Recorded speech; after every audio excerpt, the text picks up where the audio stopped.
A few weeks ago, as I pulled my rental car alongside a brick-covered driveway, I thought, this neighborhood hasn't changed a bit. Big California ranch homes set back from the street, almost all of them modified in some way to add an extra room or a floor, all landscaped to within an inch of their lives, but in a way that blends everything together into one big botanical garden.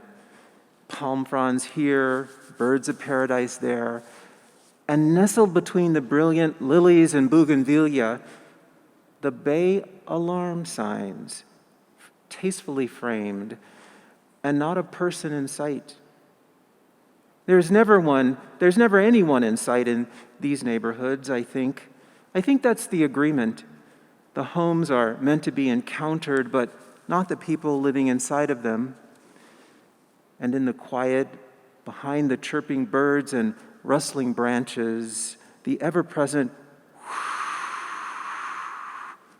of a Southern California freeway, always there. As I walked toward Joel and Joanne's home, just steps away, with every step I took, years unfolded. He was not my father, I thought, as I remembered that moment so many years ago. But we both knew then, and I know in this moment, that he gave me a father's gift, a great gift, unconditional, unreserved love. If you have to leave, Richard, he said, then leave.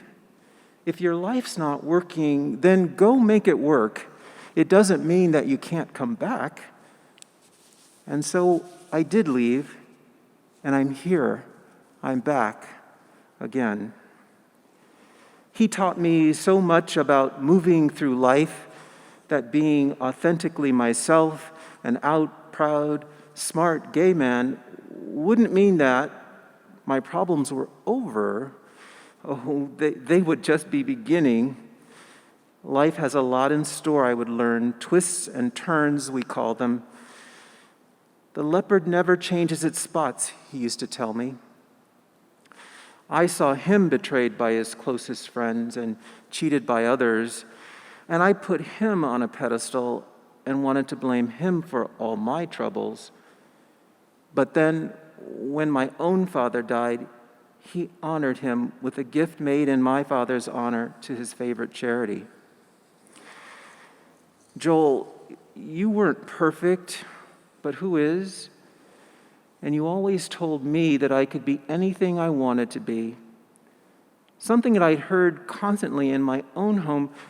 But I don't know about you, but I have a hard time believing things family tells me up until the point when I hear someone else who isn't family tell me that same thing. So 3 memories. 1, you loved costume parties.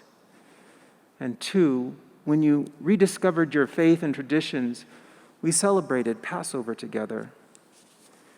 And finally, as I hear you eulogized, your wife Joanne reminds me that you loved clothes, and of course we both shared a love of a well-cut piece of cloth.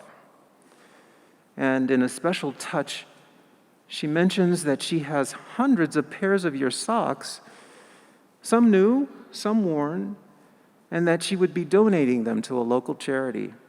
And if we wanted something to remember you by, we could take a pair with us. So as I kissed Joanne goodbye and hugged former coworkers, there they were, laid out perfectly, just as I know you'd love. And in their colors, you came to me. Your colors, autumn greens, purples, and tans.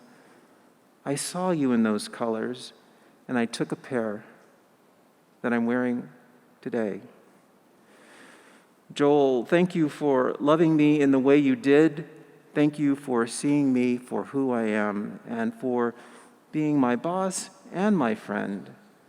Thank you for the memories, both sweet and bitter. And most of all, thank you for the socks.